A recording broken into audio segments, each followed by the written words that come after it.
어려운 일 당할 때 나의 믿음 적으나 의지하는 내 주를 더욱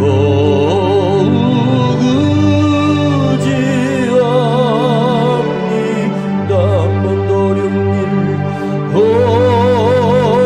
어려운 일 당할 때 나의 믿음 적으나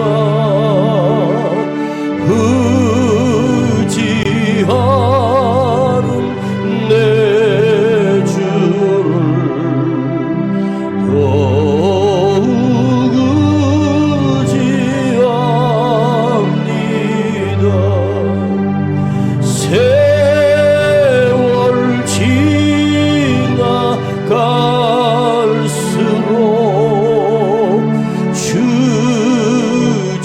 주지할 것뿐일세. 아무 일 만나도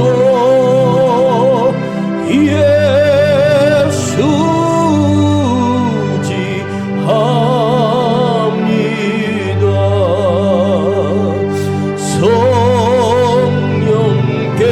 성령께서 내 맘에 밝히 비춰 주시네. 인도하심 따라서 주만 의지합니다. 세월 지나갈수록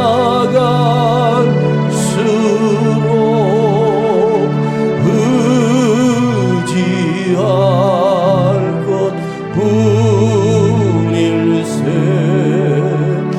아무 일 만나도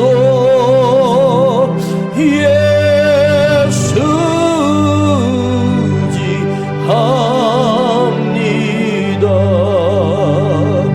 밝을 때의 노래와 어둘 때엔 기도와 위태할 때 도움을 주께 간구합니다. 한 번 더 밝을 때의 노래와 어둘 때엔 기도와 위태할 때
하나님, 오늘도 금요일 밤에 우리를 불러주셔서 감사드립니다.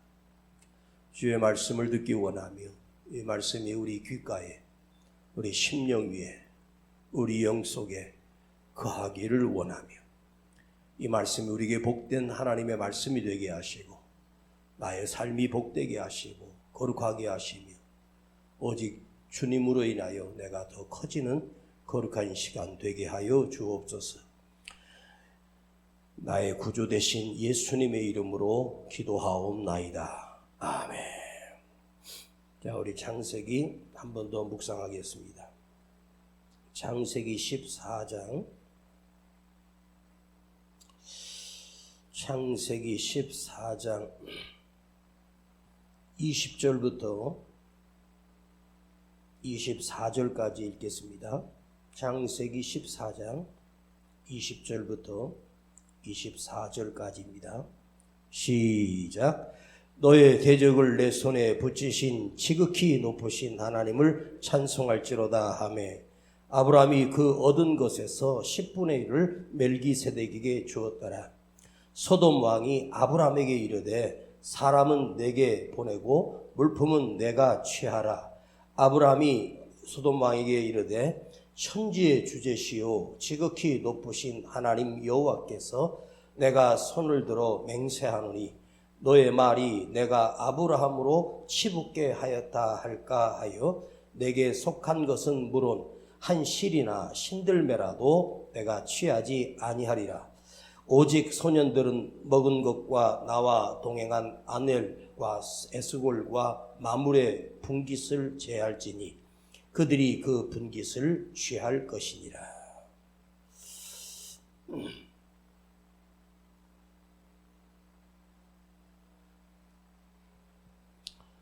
우리 속담에 보면 그런 말이 있습니다. 맺는 도끼에 내 등을 찍힌다. 맺는 도끼가 내 발등을 찍는다.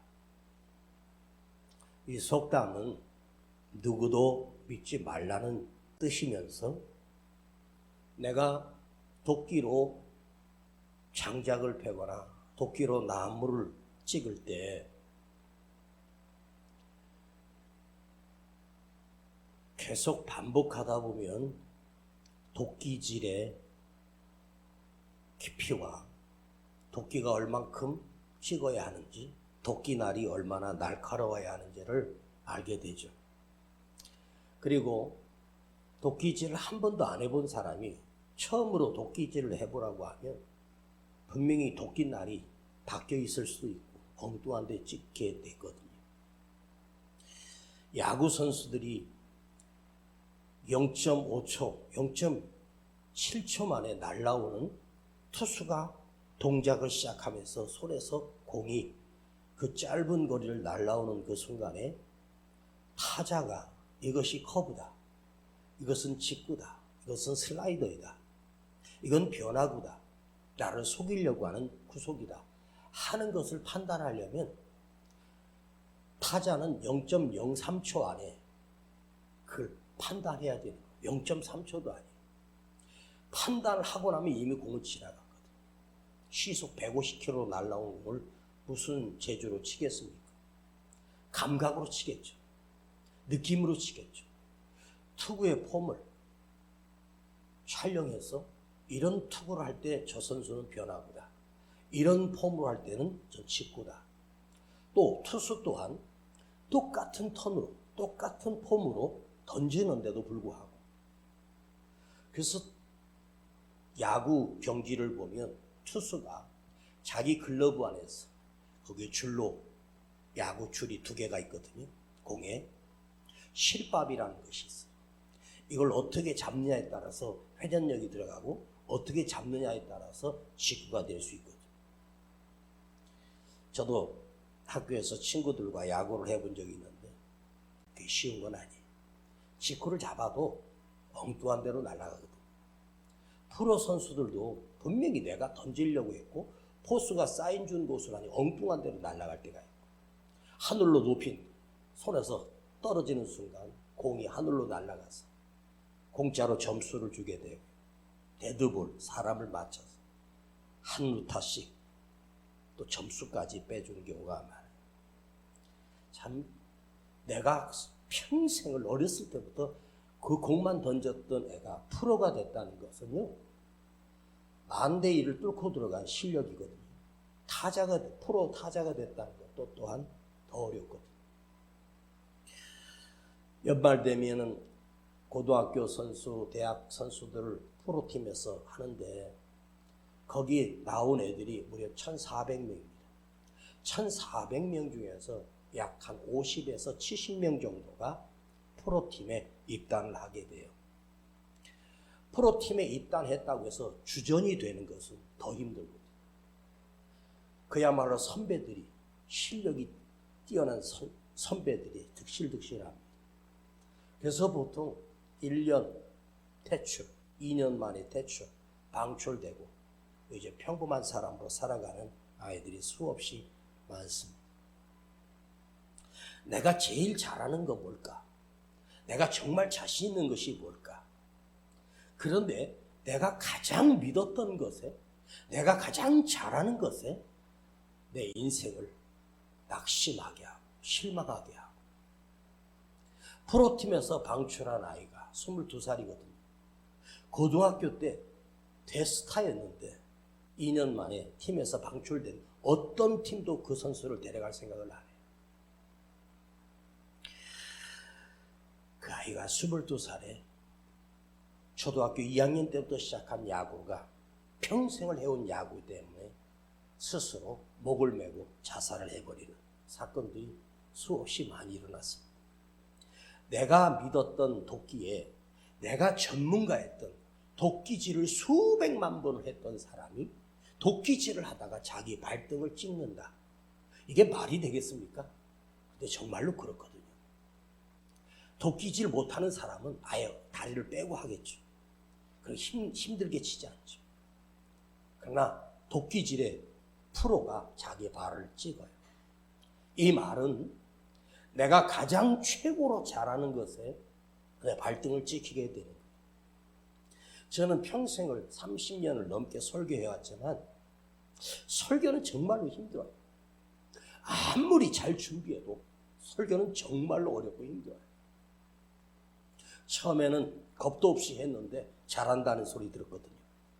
근데 하면 할수록 하나님의 말씀을 묵상한다는 게 정말 어려워요. 하나님의 말씀은 내 생각으로 해석하고 내 생각대로 메시지를 만드는 게 아니거든요. 하나님께서 안 열어주면 설교할 수가 없어요. 여러분, 우리가 예수를 믿으면서 여러분 자신을 한번 보세요. 여러분의 성질머리가 내가 선하고 착하고 정말 부드럽고 남을 배려할 줄 아는 사람으로 살고 있습니까? 아니면 예수를 믿는 내가 세상 사람보다 더 악하고 더 이기적이고 더 못된 짓을 하며 살고 있지 않다는 생각이 드시지 않습니까? 왜 이 모양이야? 왜 이 따위야? 그걸 누구에게 하냐면 자기 자신에게 하냐. 내가 나에게 이 한심한 놈아, 너는 끝났어. 자기가 자기에게 실망하면 답이 없잖아요. 다른 사람이 잘못했으면 비난은 쉽지만 자기 자신을 비난하고 자기 자신을 돌아보는 이 성찰이 정말로 힘들거든요. 이것밖에 안 되는구나. 아무리 몸부림쳐도. 그런데 그 아브라함이, 하나님이 택한 아브라함 또한 수없이 지치고 무너지고 수없이 쓰러지고 수없이 낙심하고 절망하고 비틀거렸던 아브라함의 생을 우리가 금요일 저녁에 묵상하고 있습니다. 약해지고 판단력도 흐려지고 인간적으로 살았던 아브라함 네가 그럴 수 있냐? 그러나 하나님은 아무 말씀하지 아니하시고 그 철을 구해 주시고 전쟁에서 이기게 하시고. 하나님이 무엇을 알고 계셨을까요? 아브라함아, 내가 너를 혼낸다고 네가 커지는 것이 아니야. 너 이거 잘못했다고 책망해서 네가 달라지는 것이 아니야. 여러분, 누가 나에게 너는 이게 문제가 있어 라고 하면 그 고칠 사람이 누가 있을까요? 인간은 누가 자기에게 약점을 지적하면 기분 나쁘고 네가 뭔데 나한테 가르치려고 해. 그 인간들입니다. 정치판이나 모든 판에 다 자기 잘났다고 떠듭니다. 뭐 통일교와 관련이 됐네 했더니 안 관련된 정치인들이 없어요. 똑같은 거 아니에요. 그래서 그 토론할 때 그 야당이 여당에 무슨 그 사람들이 나와서 그렇게 잘못했는데도 꼭 이상하게 비꼬아가지고 그럴 수밖에 없었다고 해명을 하고 또 한쪽에서 막 그냥 갖다 그냥 공격을 하죠. 이게 세상이에요. 국회의원들 중에 박사가 아닌 사람이 있으니 최소한도 법대를 나와. 교수 출신들 똑똑한 사람들인데 자기 자신을 못 보고 남 탓만 하는 인간들이 이 세상에 모두가 그렇습니다. 하나님은 아브라함에 기다려 주시는 거예요. 우리도 기다려 주시는 거예요. 실수하고 넘어져도 하나님이 함께 하시고 붙들고 계셨어요. 하나님은 아브라함에게 우리에게 결과를 보려고 하는 게 아니에요. 지금 우리 또한 그 과정을 걸어가고 있어요. 나이 50이 됐을 때 목회했던 저 자신과 60대가 넘어서 목회했던 저 자신이 완전히 달라지는 거예요. 시간이 갈수록 누가 보이느냐? 나 하나예요. 사람이 아니에요. 옛날에 우리 어머니가 무지하게 많이 했던 말입니다. 개같이 벌어서 정승처럼 써라. 돈을 개같이 벌래요. 그러나 쓸 때는 정승처럼 아주 점잖게 쓰라는 거죠. 뭐로 가나 한양만 가면 된다. 비틀거리고 엉뚱한 데로 가는데 한양만 가면 된다. 그런데 여러분 생각해 보세요. 정승처럼 쓰려면 그게 가능할까요? 개처럼 벌었는데 개처럼 번 사람은요 개처럼 쓸 수밖에 없어요. 사기쳐서 도박해서 딴 돈은 도박으로 무너지고 개처럼 쓰다가 끝나요. 수단과 방법을 안 가리고 자기를 수없이 속여서 돈을 벌어요. 안 고쳐집니다. 여러분 개처럼 벌어요? 아니에요. 우리는요 육적인 것을 얻기 위해서 살아가는 사람이 아니에요. 지난 수요일날 제가 그렇게 설교했습니다. 너는 썩는 것을 위하여 썩는 양식을 위하여 살지 마라. 네가 썩는 양식을 위하여 살면 너는 썩게 될 것이다. 영생하는 말씀을 붙들고 살면 내가 너를 영원한 생명을 주겠다. 주님이 말씀하셨어요. 인간은 쉽게 말해도요 우리가 자기 자신을 제일 몰라요. 그러나 우리 하나님은 나의 과정 속에서 고난과 고통과 아픔을 주면서 우리를 조금씩 키워나가요. 하나님이 이스라엘 백성을 광야에 40년을 돌릴 때 그 하나님께서 자기 백성을 그 힘겨워하는 걸 다 보고 계시는데 제일 힘든 분이 누구였겠습니까? 모세도 아니고 이스라엘 백성도 아닙니다. 그걸 지켜보시는 하나님이 가장 힘들었어요. 빨리 끝내서 하나님 백성의 땅, 약속의 땅으로 들여보내고 싶은 것이 이스라엘 백성보다 하나님은 더 급해요. 그럼에도 하나님은 수많은 과정 속에서 하나님의 믿음의 사람으로 그들을 변화시켜야만 돼요. 홍해 앞에서 이스라엘 백성들이 그렇게 원망하고 모세를 원망했던 그들이 요단 앞에서는요 침묵합니다. 그리고 하나님이 시키시는 대로 하나님의 언약궤를 메고 요단강 한가운데 섰을 때 위에서 내려오는 물들이 다 쌓여서 밑에는 길이 돼요. 마른 땅으로 그들을 건널 때 이스라엘 백성은 누구도 원망하지. 여리고를 점령할 때도 마찬가지. 아무것도 안 하고 돌기만 하니.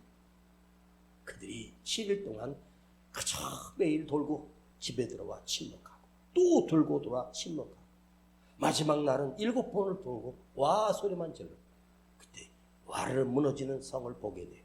그게 이스라엘 백성들이 어떻게 가능했겠습니까? 그 2세대들이 40년 동안 광야에서 뭘 경험했겠습니까?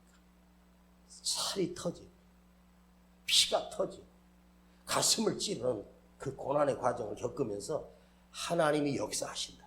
하나님의 말씀은 반드시 이루어진다. 이거 하나를 알게 된 거예요. 우리 또한 마찬가지. 수없이 아프고 넘어져도 우리에게 하나님이 이 고난을 주시는 이유가 뭐겠어요? 믿음 하나, 살아계신 하나님 하나 믿게 하시려고 하나님께서 우리에게 그렇게 하시는 거예요. 여러분, 어떤 단어 속에 우리 국어에 지향한다는 단어가 있어요. 지향한다는 말은 아직 도달했다는 말이 아니에요. 그쪽을 선택하는 거예요. 오른쪽을 선택하고 아직 도달하지 못했다는 거예요. 우리는 진리를 따라 지향하고 있지만 아직 진리에 도달하지 못했어요. 어린 아이들이 떼를 쓰고 할 때는 그 아이들은 그거밖에 안 보이거든요. 그런데 정신장애나 지체장애나 이런 신경적인 장애를 가진 사람은 나이가 40이 돼도 50이 돼도 60이 돼도 7살에 멈춰있는 인간이 있습니다.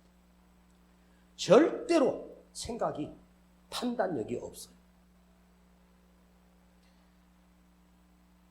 내년에 월드컵 한다 그러는데 제가 우리나라에서 개최한 4강까지 올라갈 때 그 경기를 하나도 놓치지 않고 수없이 봤습니다. 예배 때문에 못 봤던 거 다시 틀어보기 해가지고 그 과정을 보았어요. 근데 그 당시에 뛰어난 선수가 하나 있었는데 그 선수가 누구였냐면 지금은 은퇴했는데 박지성이라는 선수입니다. 손흥민하고 박지성을 비교하면 손흥민이 훨씬 더 탁월합니다. 근데 박지성은 뭐냐? 한 선수가 90분 동안 그라운드를 뛸 때 제일 많이 뛰는 걸음이 18km에서 20km 정도 뛰면 무지하게 많이 뛴 선수입니다. 90분 동안 한 선수가 운동장을 뛰는 거리를 갖다가 다 측정해 봤더니 보통 공격수들은 10km에서 12km 뛰는 거예요. 그러니까 수비한테 맡기고 자기는 가운데서 계속 공이 올 기를 기다리는 거죠. 그런데 박지성은요, 다른 선수보다 1.6배에서 1.8배를 더 뛰어요. 그러니까 지치지 않고 뛰는데 그 박지성은 평발이거든요. 평발이니까 조금만 뛰면 발이 아프단 말이에요. 키도 작아요.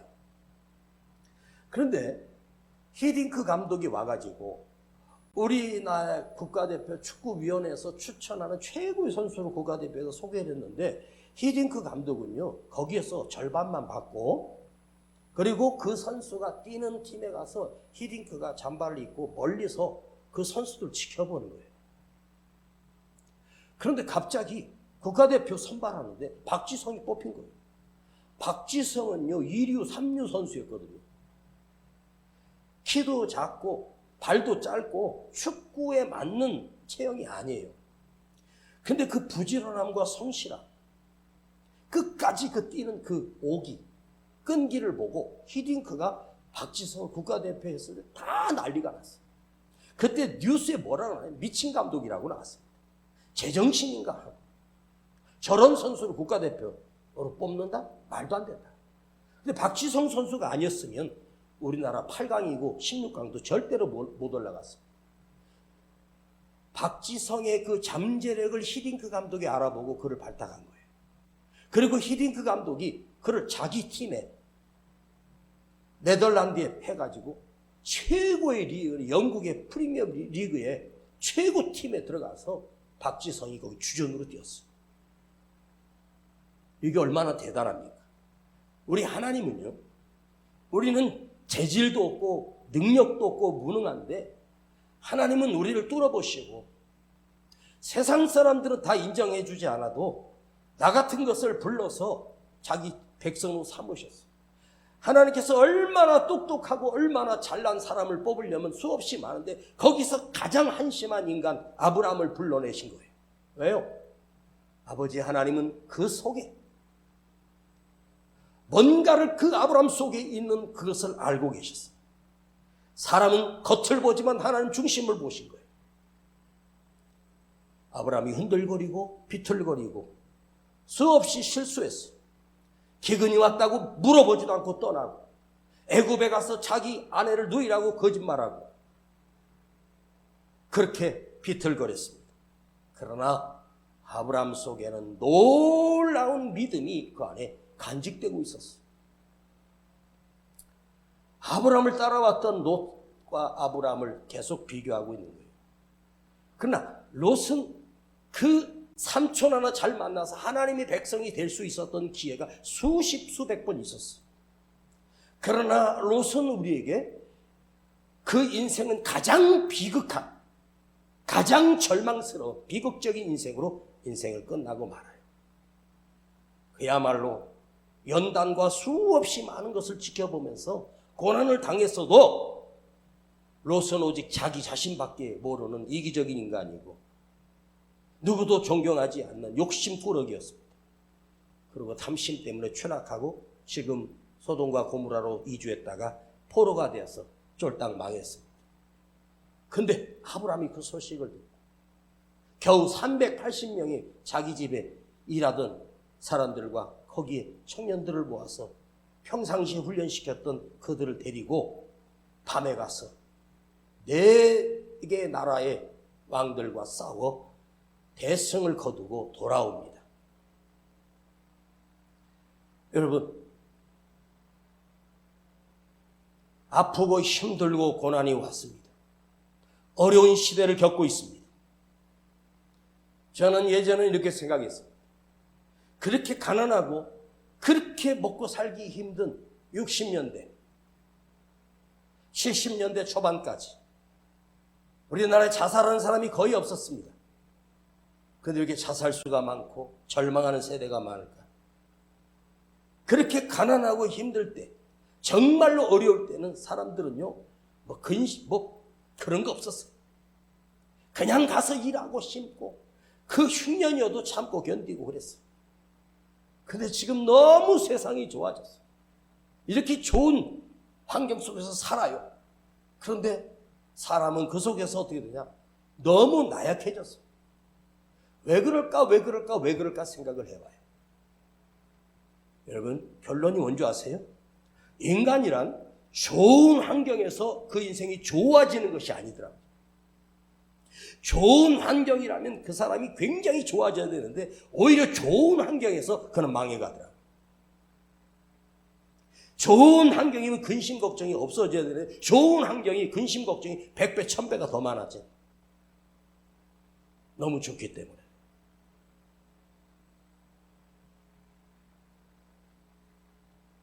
오늘 우리 자신을 한번 보면서 우리는 출발 자체가 연약한 존재로 태어났어요. 여러분이 이 세상에 태어났을 때 지금 입고 있는 이 옷으로 어른으로 태어나셨습니까? 아니죠. 피덩이. 요만한 피덩이. 제 손자, 손녀들 태어날 때 사진을 보면 진짜 요만해.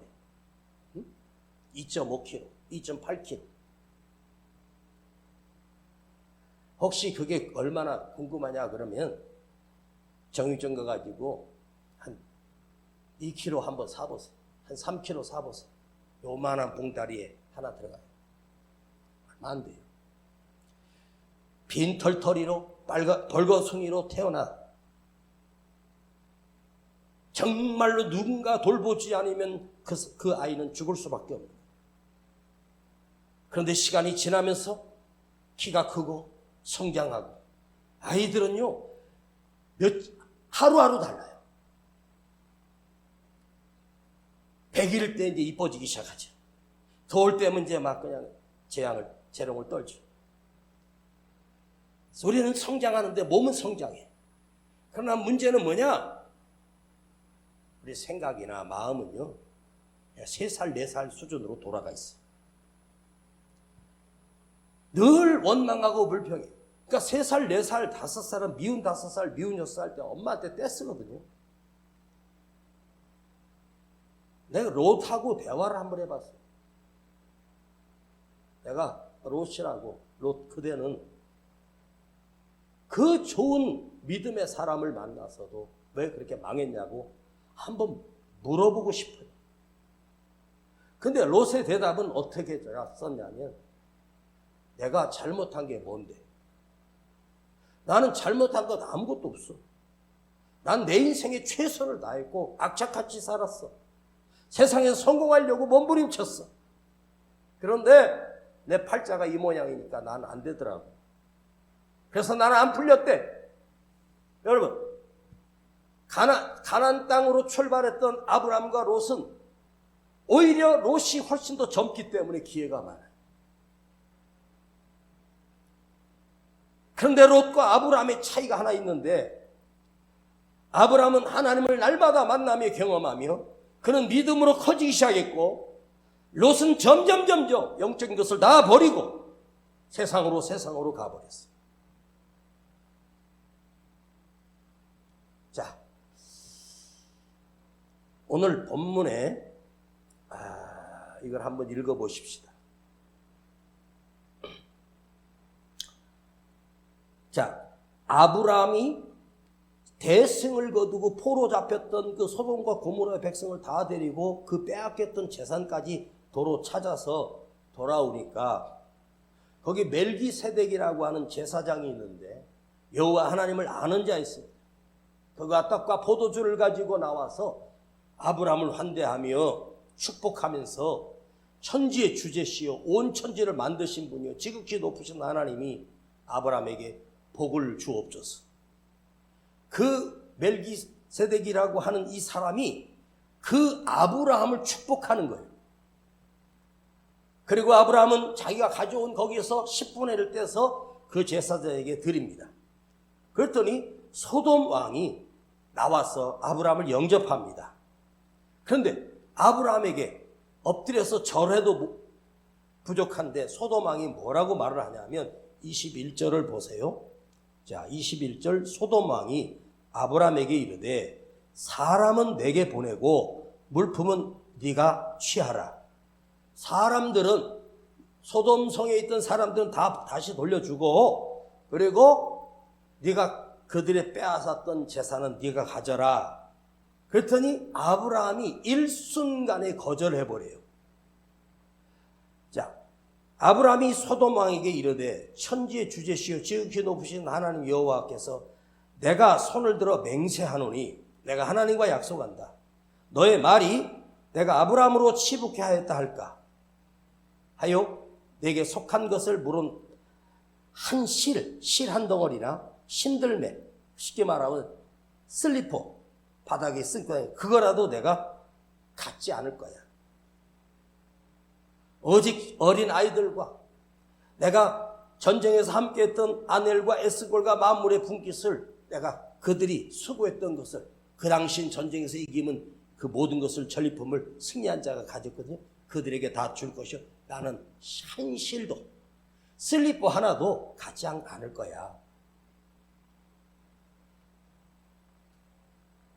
자,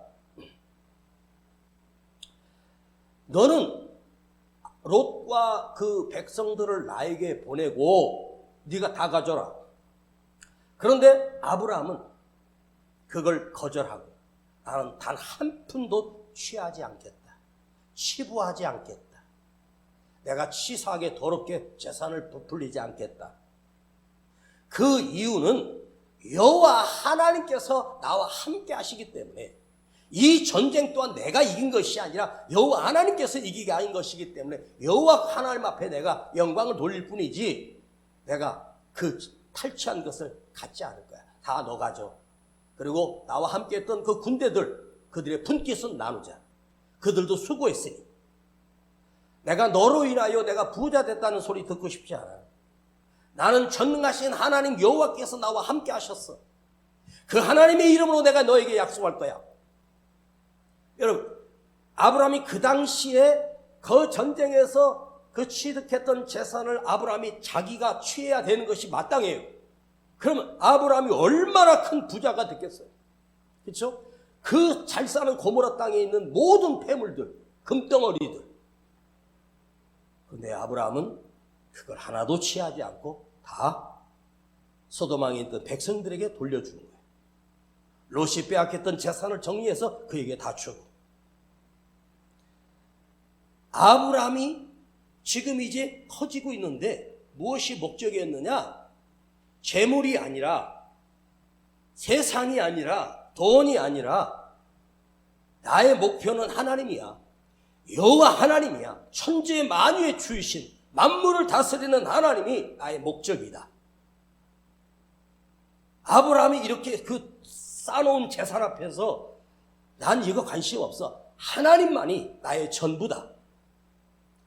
오늘 여러분, 그대가 사는 이유가 무엇입니까?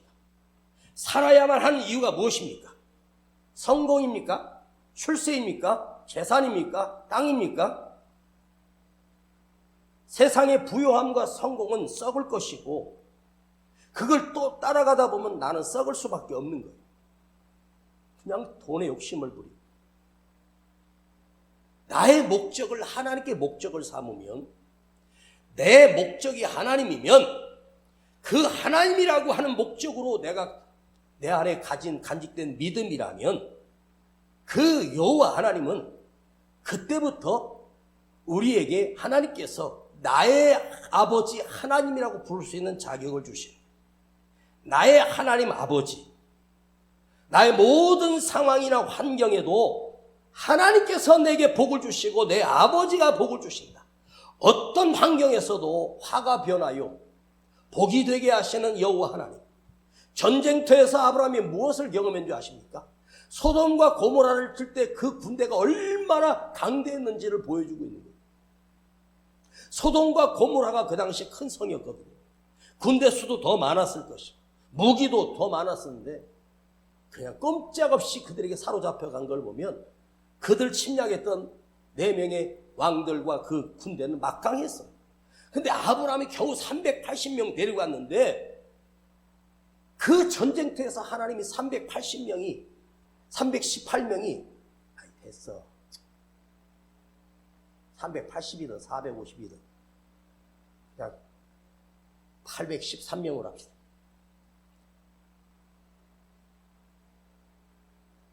여러분, 이삭이 아브라함을 낳고 아브라함이 요셉을 낳았고 이러면 집에 가면 난리가 납니다. 이삭이 아브라함을 낳았다. 아브라함이 이삭을 낳았다. 그러면 전 집에 가서 혼납니다. 제가 뭐라고 다는지 아세요? 그러면 아브라함이 이삭 낳는 거 네가 봤어? 안 봤잖아. 물론 성경에 기록되어 있지. 성경은 318명이라고 했으니까 318명이 진짜 전쟁의 경험도 없는 그들 데리고 가서 전쟁을 하는데 정말로 순식간에 그 전쟁을 이기게 하신 거예요. 그 전쟁터에서 역사하시는 하나님을 아브라함이 그 하룻밤 사이에 본 거예요. 이겼는데 행복한 것이 아니라 이겼는데 좋아야 되는데 좋은 것이 아니라 두려운 거예요. 내 아버지 하나님은 애굽의 흉년 속에서도 나와 함께 계셨고 이 새벽에 이 밤중에 전쟁터에서도 나와 함께 하시는 하나님을 아브라함이 느낀 거예요. 하나님 무서운 거예요. 여러분 삶에도 내 힘으로 살 수 없었던 수많은 위기를 이기게 하신 하나님의 역사하심을 생각하며 기억나십니까? 그것도 기억 못하고 살면 그때는 노세 인생이 되는 거예요.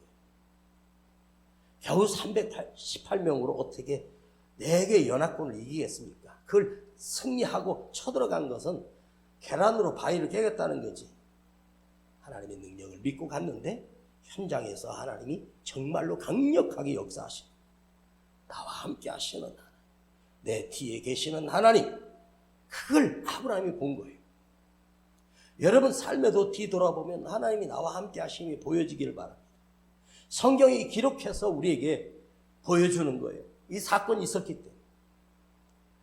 여러분 인생의 롯처럼 하나님을 만나고 수없이 경험했어도 하나님을 버리고 등 돌리고 롯 인생처럼 참으로 절망하고 망하는 그런 인생이 되게 하면 안 된다는 말입니다.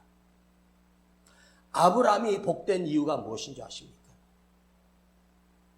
복된 인생이 된 이유는 뭐냐?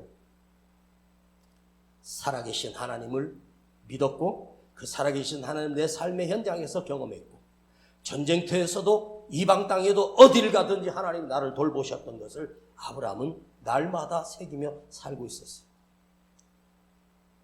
여러분, 우리 또한 마찬가지. 진짜 절망 가운데서도 아니야. 하나님이 나를 도우시고 계셔. 하나님 내 편 되시고 계셔. 나를 이기게 하셔. 하나님 나를 회복시키신다. 이걸 전적으로 믿고 주님께 던져버리고 살면 아브라함은 롯 하나 구하겠다고 자기 생명을 버린 거예요. 근데 거기서 살아계신 하나님을 경험하게 돼.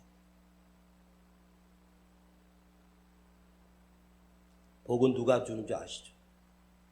복을 누가 줍니까? 사람? 사람을 믿어요? 내가 다니는 회사에서? 내가 가진 돈으로?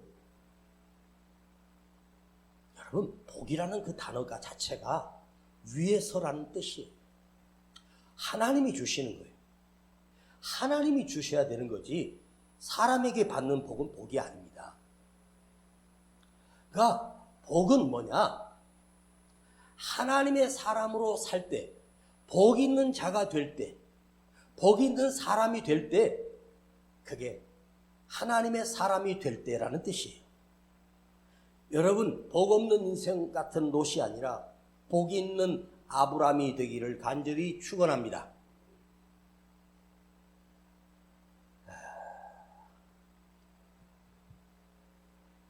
여기서 오늘 마지막 메시지, 자, 23절을 다시 볼게요. 네 말에 내가 아브람으로 시북해 하였다 할까 하여.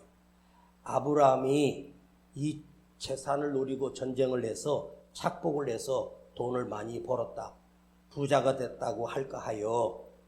네가 너에게 인정받는 부자 되기 싫어. 내게 속한 것은 다 너에게 줄 거야. 내가 실 한 털도 내가 안 가질 거야. 그런데 아브라함이 자기 자신을 아브람으로, 그런데 하나님께서 아브람에다가 하나를 더 붙여주셨어요. 아브람에서 아브라함으로 고쳐주셔요. 아브람, 우리는 아브람이지만 원래는 아브함이거든요. 하에다가 함. 이걸 히브리어 원어를 보면 헤이가 들어있어요. 헤이라고 하는 단어가 뭐냐? 숨구멍이에요. 헤이, 숨구멍. 아브람은 우리 아버지는 크신 분이다, 우리 아버지는 위대하신 분이다, 그게 아브람이에요. 그런데 아브라함은 온 인류의 믿음의 아버지로 세우시는 거예요. 온 세상의 아버지가 돼요. 한 가문의 아버지가 아니라 온 세상의 아버지가 돼요. 그러니까 우리의 믿음의 아버지에는 누구냐? 아브라함이에요. 그래서 아브라함의 인생이 그렇게 중요한 거예요. 그런데 이 창세기에서 아브라함, 람함 할 때 헤이가 2번 들어가요. 여호와 데오스라고 할 때도 헤이가 들어가요. 대할 때, 대가 대해가 돼요. 대해오스 할 때 헬라어는 이렇게 써요. 그런데 히브리어는 줄 하나 갖고 기역자, 칠자처럼 써요. 해, 이렇게 써요. 헤이. 그게 뭐냐면 아브라함이 여호와의 생기를 받은 숨구멍, 하나님의 생기가 그 속에 들어가, 그 숨구멍 속에 하나님이 함께 하셨다. 숨구멍이 뭐냐? 우리가 숨을 쉴 수 있는 숨구멍이 있어야 되는데, 산소를 들인다고 하는 숨은 잠깐 살다가 죽는데, 하나님의 숨구멍 그 생기는 영원히 사는 생기거든요. 붕어도 죽을 때 보면 물리로 나와서 볶음마다 죽어요. 죽을 때 보면 배가 뒤집혀요. 하얗게 떠요. 불에가 작동이 안 되는 거겠죠? 죽었으니까. 그 마지막 살려고 몸부림치는 게 뻐끔뻐끔 하는 거거든요. 그렇게 뻐끔뻐끔 하는 고기는 이제 곧 죽는다는 뜻이에요. 인간도 마찬가지예요. 호흡이 거칠어지면 오늘 밤 넘기기 힘들어요. 그런데 헤이라고 하는 여기는 여호와의 숨구멍인데, 하나님께서 그에게 여호와의 숨구멍이 아브라함 속에 들어가고 아브라함과 함께 하신 거예요. 그래서 그 헤이라고 하는 단어가 여호와의 숨, 하나님의 숨, 아담에게 불어넣으신 르와흐 할 때 흐가 헤이예요. 하나님의 생기.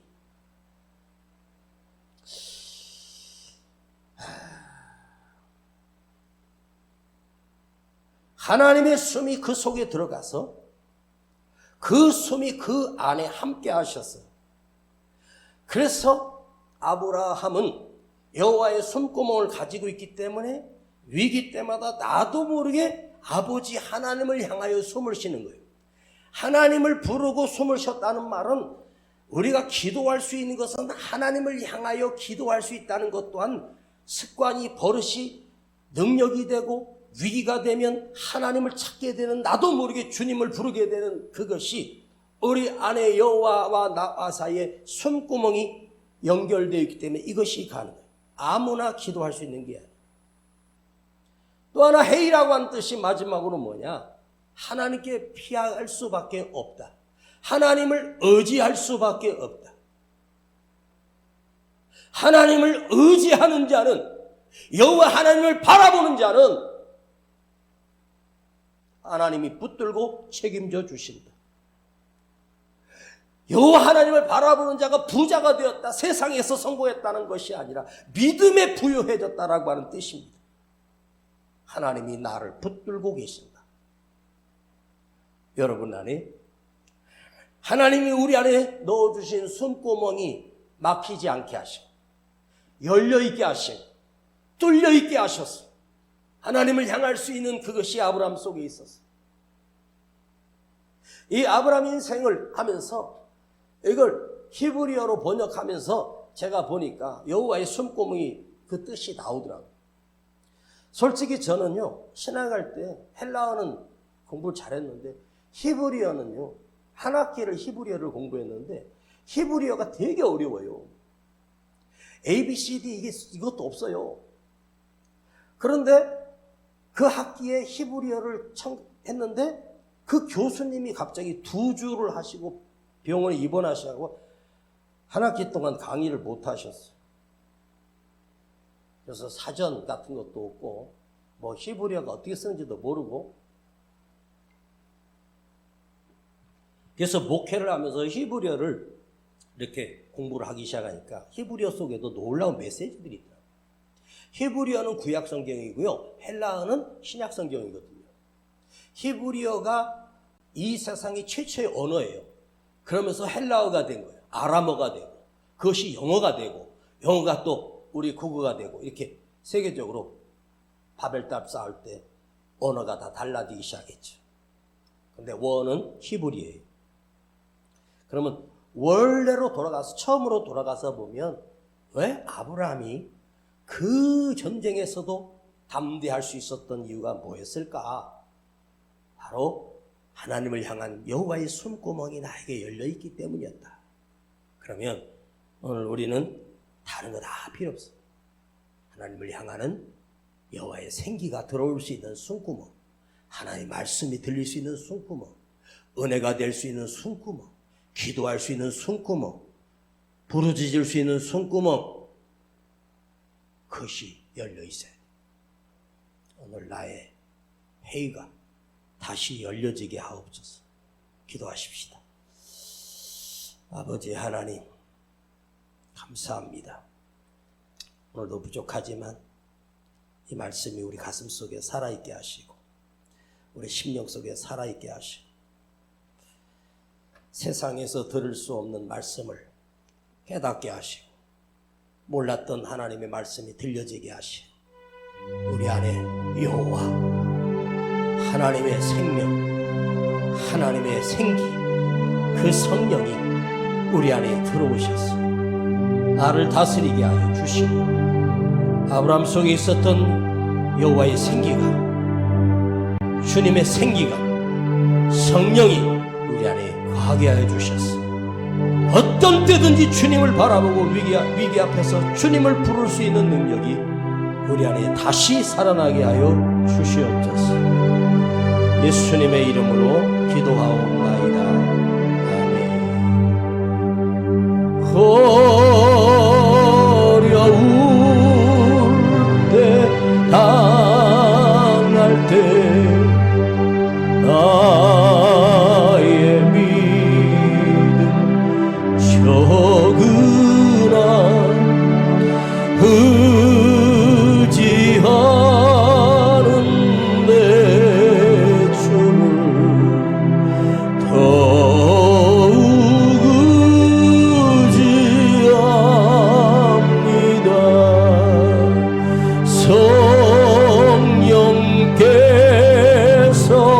내 마음에 밝히 비춰 주시네.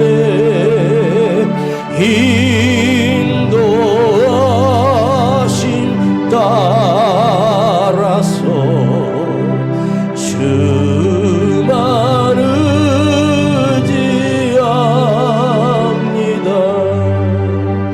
밝을 때엔 노래며 어두울 때엔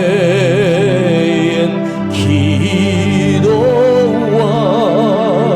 위태할 때 도움을 주께 간구합니다.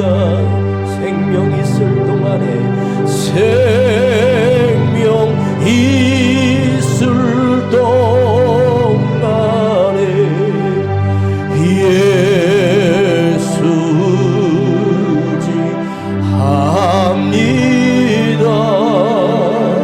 천국 올라가도록 의지할 것뿐일세. 세월 지나갈수록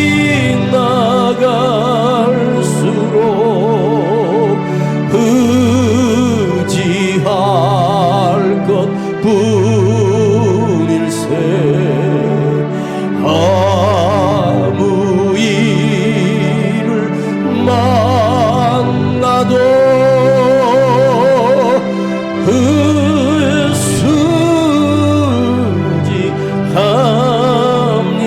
의수지합니다. 세월 지나갈수록, 세월 지나갈수록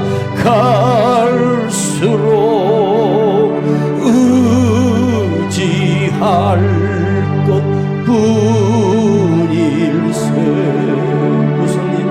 무슨 일을 만나도 예수지합니다. 오늘 우리는 어떤 상황에도, 어떤 고난 속에서, 어떤 위기 속에서도 주님을 의지하기를 원하십니다. 아버지를 의지하며 살기를 원하십니다.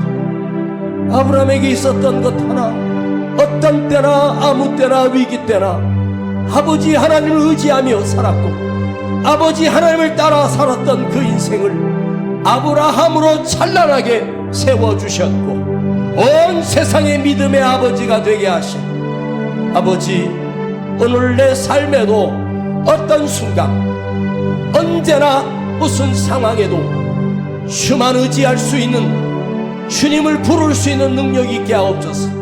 오 주여, 내 기도가 숨구멍이 열려지게 하시고, 내 영혼이 여호와 닿을 수 있는 그 여호와의 생기가 들어올 수 있는 숨구멍이 열려지게 하옵소서. 주여, 우리 안에 영혼이 살아나게 하시고 내 영이 다시 살아나게 하옵소서. 성령님이 나를 다스려 주시옵소서. 주여 부르고 기도합니다. 주여.